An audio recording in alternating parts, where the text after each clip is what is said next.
The second rule that we really had was that we'll never say a no to a client. I think while visibility can be got from multiple channels, you can also run an ad across channels. You can put up. I'm sitting here because I believe somewhere that my journey may inspire 100 other women to take the step forward, because it works. Many people, especially younger people or the Gen Z people, were already using AI much more at an advanced level than what we had actually thought. We are living in a world which changes by the second, right? And if you're stuck at what you were doing yesterday, it'll be very difficult for you to change and deliver into the new world.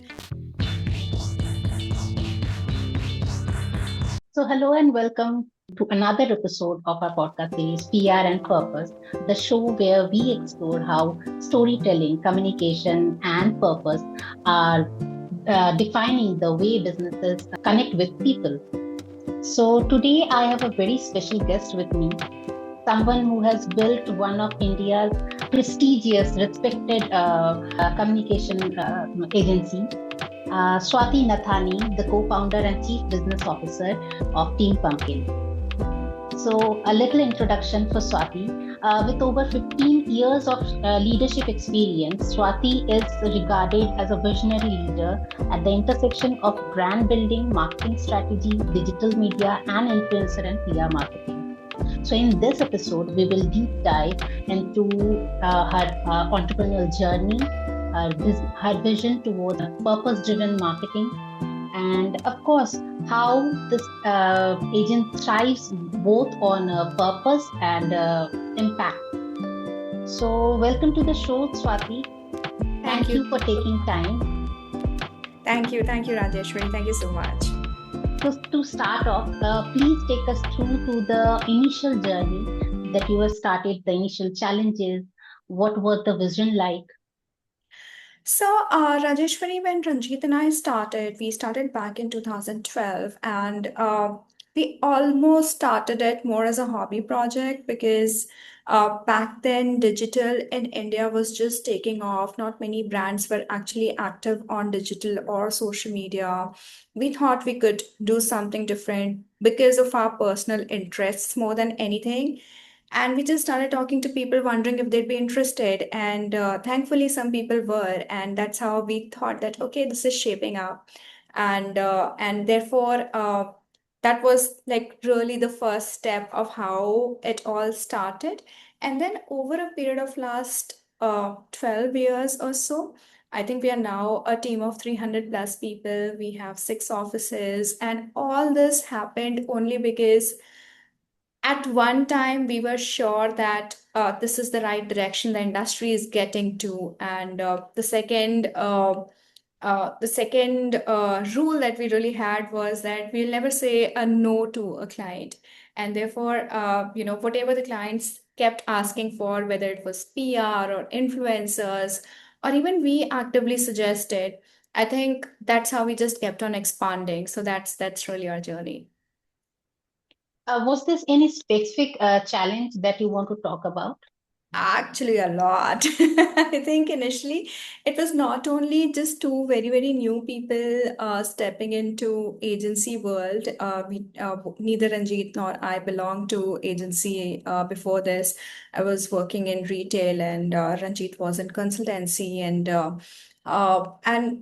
first, it was difficult for us to convince the clients to work with us, and we will deliver. And secondly, there was no precedence. Okay, I mean, there were not many agencies working specifically on digitals, working specifically on social media.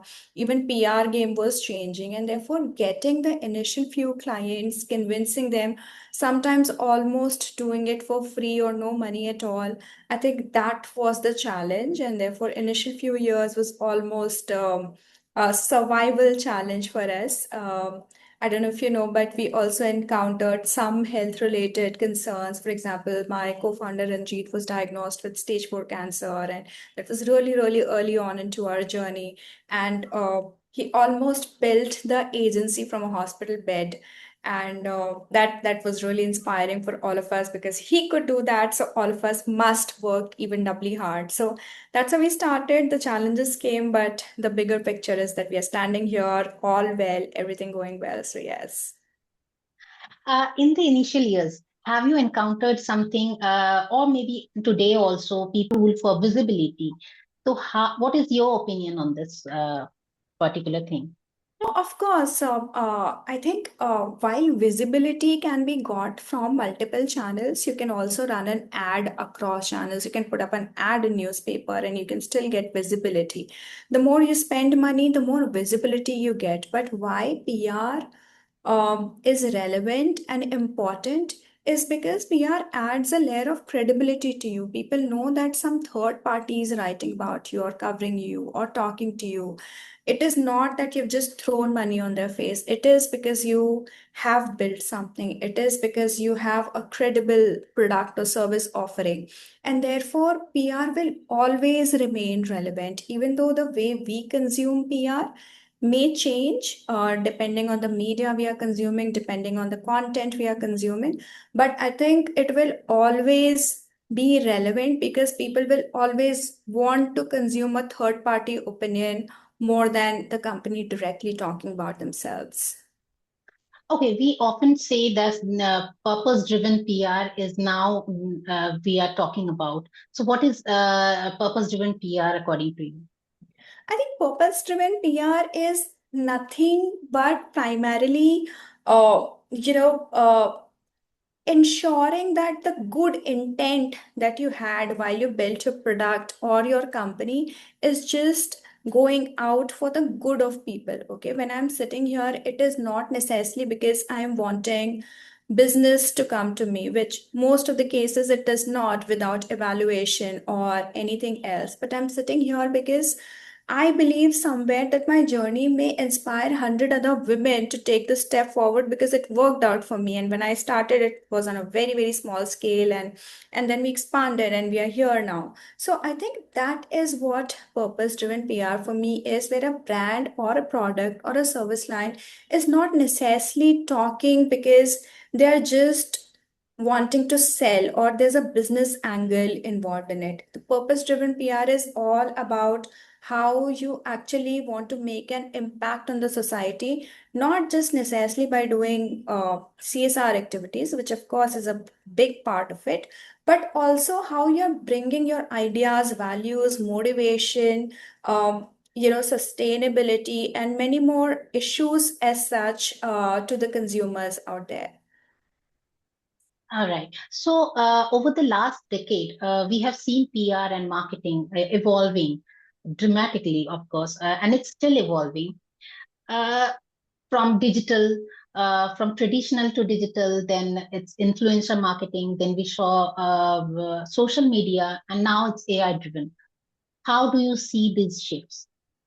No, I mean, nobody can actually predict which way it will go to, but I can definitely tell you that the evolution has happened far more rapidly in this last decade than it has happened in the past many, many decades, right? Because the consumption patterns of content itself have evolved significantly. I mean, how many of us actually read newspapers in the morning right now? How many of us actually wake up with a scrolling of Instagram and we get directly news from there, right? And how many of us are now not necessarily browsing through magazines, but actually following our favorite influencers to understand which products to use, right? And therefore, the evolution is a subset of the digital revolution that came. And I think it will continue to be in the same way. AI, as we speak, I think we are using in multiple formats, not only for planning, but also for content generation, for also understanding relevance of topics, for also now generating a lot of images and videos and so forth. Having said that, I think at least till now, the AI is not as sophisticated to also bring points of view and creativity into it. That has to be a human input that will always be needed. And therefore, we will always figure out a, a good way to make people understand that this is something you need. And this is a very neutral third party-ish opinion. And that is the role PR will always solve for a brand. It will always uh, be relevant where maybe the mediums will move from newspapers two influencers to now something completely different. Maybe AI will be the new influencer for all of us, where the AI understands each one of our personality and it recommends products and services to us basis the life needs that we have or life stages that we have. All that will evolve, but the relevance of PR and how a brand capitalizes and methodically programs the systems, the engines to be relevant to consumers will always remain. How is Team Pumpkin is using AI in its formats? I think we have gone crazy. I think there was, I think about an year back, we just wanted to have a workshop to introduce people to the concept of AI and how is it working and all of that. And to our surprise, many people, and especially the younger people, all the Gen Z people, were already using AI much more at an advanced level than what we had actually thought. And therefore, as I see AI, we are using not only for content generation, which is obvious, we're doing a lot of videos, we're doing a lot of imagery, but also idea generation, script generation. Now we also use AI, for example, if we have written a video script, then we upload an AI and ask for its perspective from the target consumer's point of view, because we may not be the target consumer for the brand, and AI will have certain insights for that. We're also using it for storyboarding, trend detection, many multiple use cases.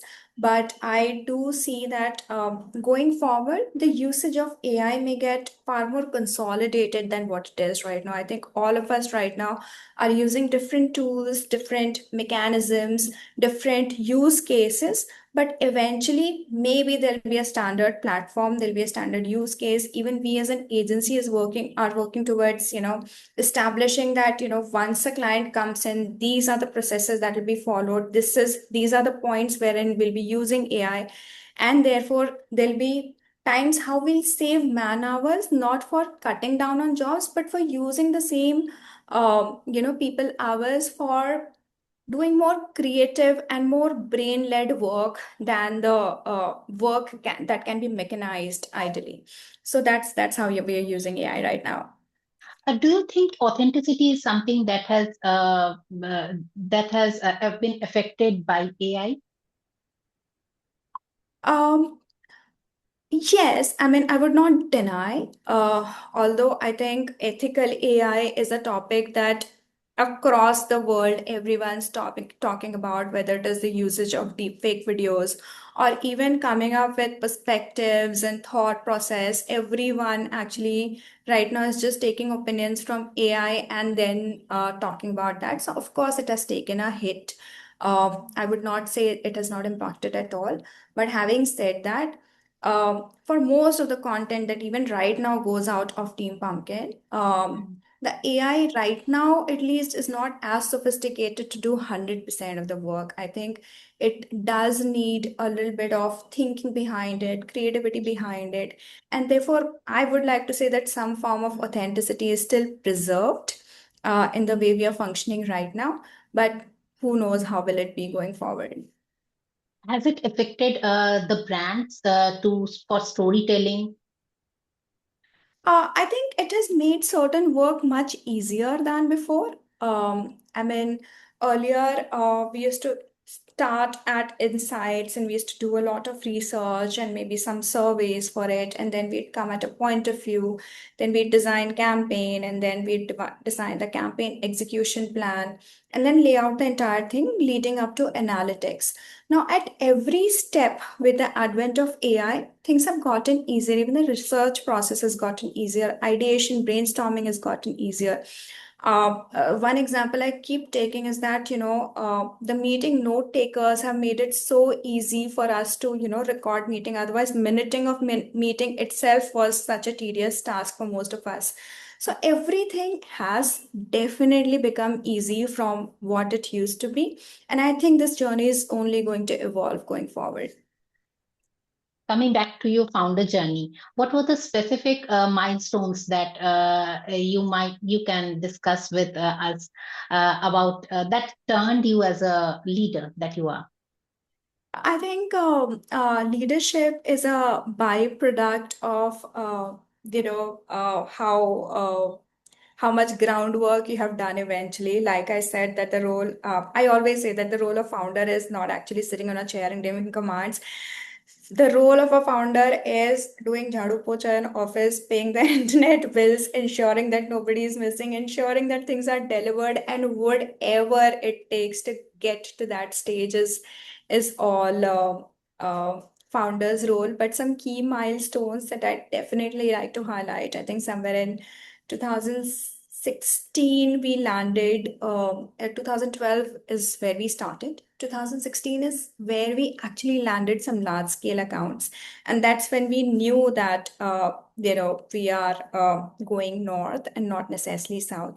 2016 is also somewhere we found out that Ranjit is cancer free, or at least the disease is not spreading as much. And therefore, that was again a moment of relief. And from there on, we could action out things far, far faster. Eventually, we expanded office spaces. I think somewhere in 2018, we had a Delhi office, which was a very proud moment for us. Uh, and with every new office, the pride came because we not only it was a sign of expanding of the team, but also understanding local nuances and culture. For example, our Kolkata office functions very differently from many other offices, right? Because the culture there, the nuance there, the language there, the way client expects work there is very, very different from many other offices. And lastly, I think 2 years back, we opened our Canada office. That was our first international office in Toronto. And I think that was again a significant moment of pride for us because it just ensures that we are not only dealing uh, local but also going international. So all these milestones, I understand may be insignificant, but it just keeps on giving us the validation we always needed, that yes, we are doing something right, we are going in the right direction, and I'm sure there's only a lot more that we can do. Right now, your international and national footprints are? So we are here in, I'm based out of NCR office. We are in Gurgaon, there's Bombay, there's Delhi, Delhi I said, there's Bangalore, there's Calcutta, there's a studio we have in Goa, and there's an office we have in Toronto. All right. All right. How do you maintain creativity in your team under pressure and deadlines?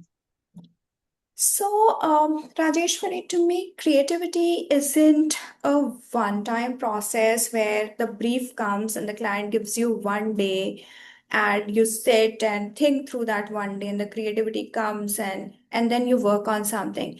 Creativity is something that you keep absorbing across your life, right? You're traveling on a road, you're looking at various billboards, you're looking at people dressed up in a certain way, talking in a certain way.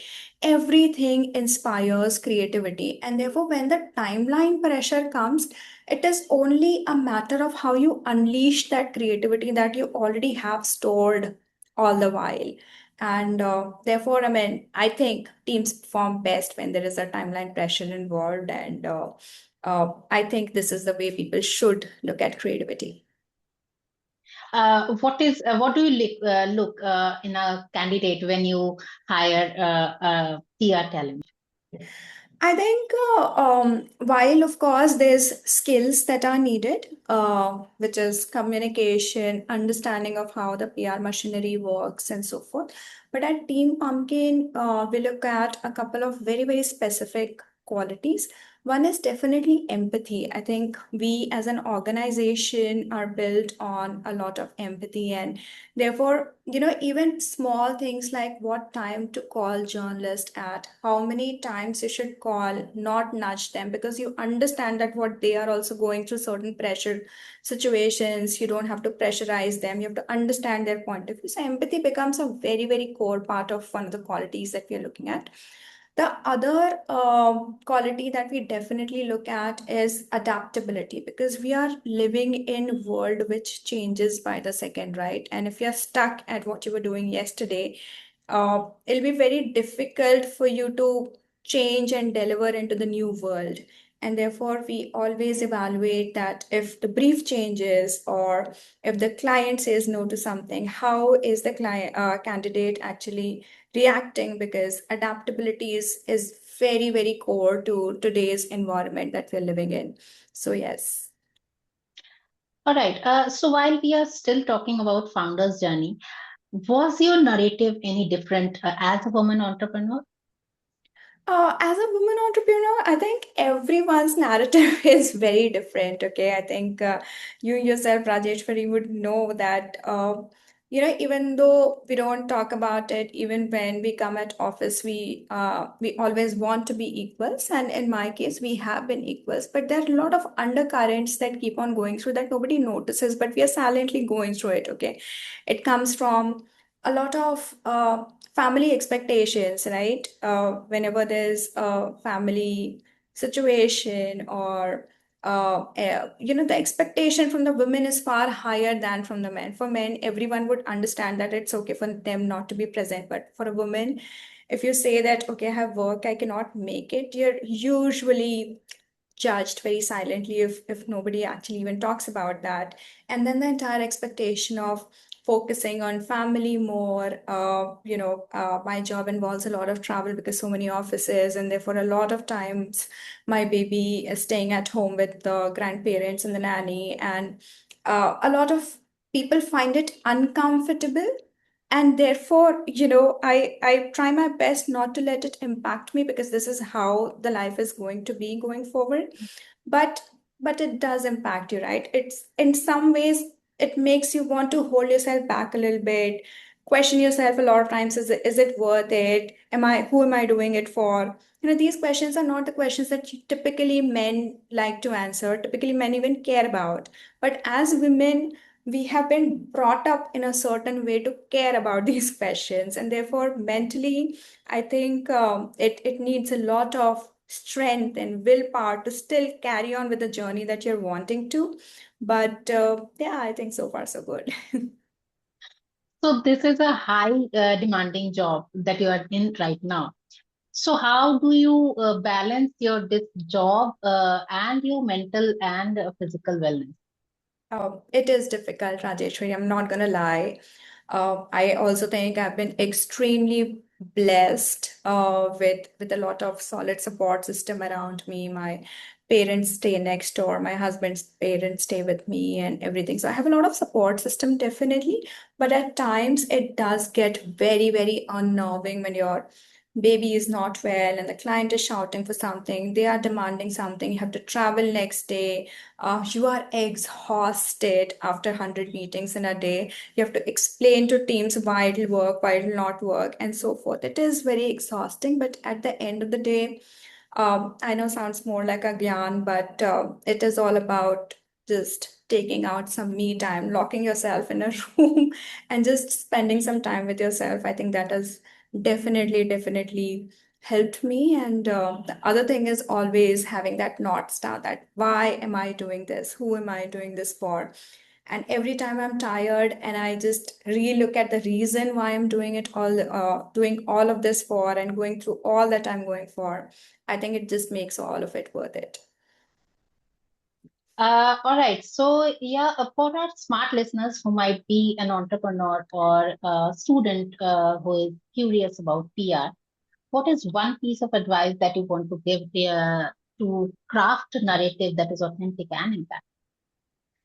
I think the advice really would be as basic as just keep consuming a lot of relevant content, and that itself will give you a lot of ideas on how to craft a compelling story. I mean, unless you see or you are a regular consumer of what a good content is, you will not be able to churn out a good content. So that's part one of it.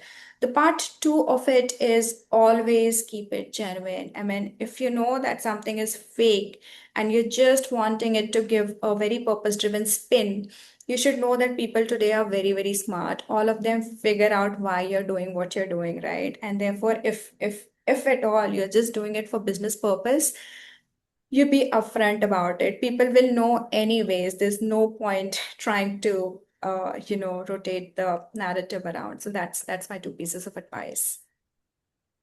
All right. So we are closing the session. Before we wrap up, I'm going to do a quick rapid fire. Okay. short answers with quick and fun answers, of course. So, are you ready? Hamper also. Are you giving me coffee with Karan hampers? No, there's no hampers related, but All right. yeah, it will be fun. Let's do it. Yeah. Yeah.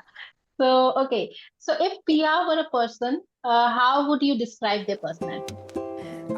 I describe her or him as warm, resourceful, because they need to work out a lot of things together, and also compassionate. Perfect. One brand that you would love to work with because of their purpose-driven campaign. I'd love to work with Nike. I think so many times their stories have motivated me. Their book, their ad campaigns, it's just so motivating. I'd love to work for them. All right. Your favorite way to unwind after a long day? You don't really get to unwind, but I reach home and my baby comes running to me. So that's how I unwind, really. Oh, that's so beautiful.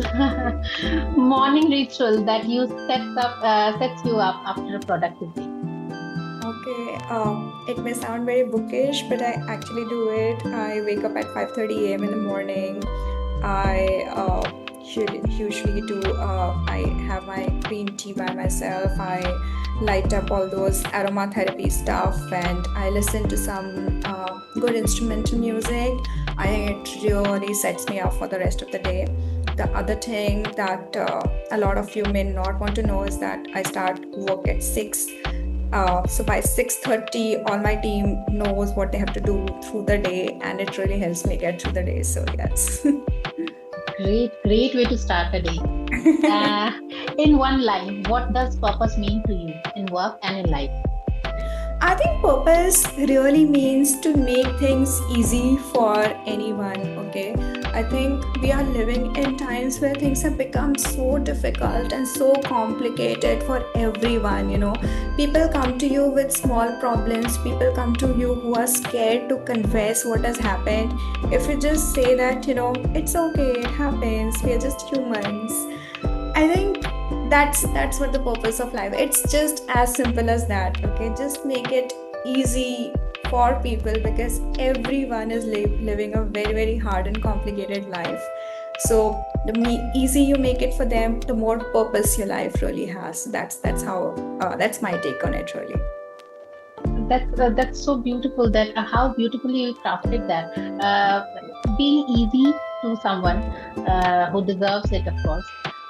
Thank you so much for this insightful and amazing conversation, Swati. Thank you for being here. A lot of fun. And to all our listeners, thank you for tuning in to PR and Purpose. If you enjoyed this episode, please share it with someone who may need it next time. Till then, I'm Rajeshwari, and this was PR and Purpose with Swati Nathani. Thank you.